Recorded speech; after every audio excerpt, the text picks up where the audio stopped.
একটা পদার্থ। তাপ একটা কি?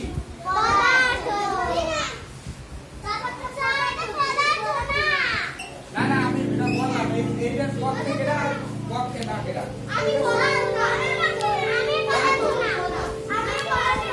আচ্ছা, পদার্থ না কেডা কেডা? পদার্থ না কেডা? যারা পদার্থ না তারা হাত দেখাও।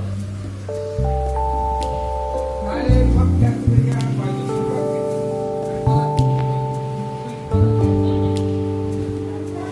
পদার্থ না করতে যায় 1 2 3 4 5 6 7 8 9 10 তাহলে পদার্থ 9 এটা হচ্ছে পক্ষে হচ্ছে 10 আর পক্ষে হচ্ছে এখন হচ্ছে তারা পক্ষে এটা পদার্থ এটার পক্ষে কেন কেন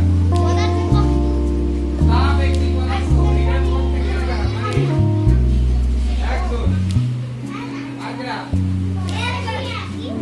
একদম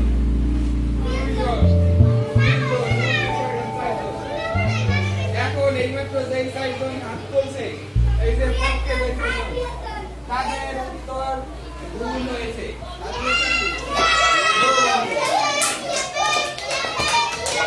তাহলে একটা পদার্থ না আসিন, কারণ পদার্থ হইতে গেলে সেগুলো কি করবে? সে জায়গা দখল করবে,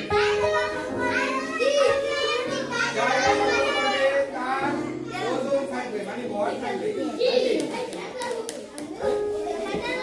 কিন্তু এই যে তাপ, ধরো এই যে তাপের ফলে কি হয়? আমাদের গরম লাগে, তাহলে এই গরম যে লাগে আমরা এটা অনুভব করতে পারি, এটার ওজন নাই, এটা স্থান দখল কি করে না, তাহলে এটা পদার্থ নয়। তার মানে এটা হচ্ছে অপদার্থ বলবো না, এটা হচ্ছে পদার্থ আর একটা পদার্থ নয়। ঠিক আছে, এরপরে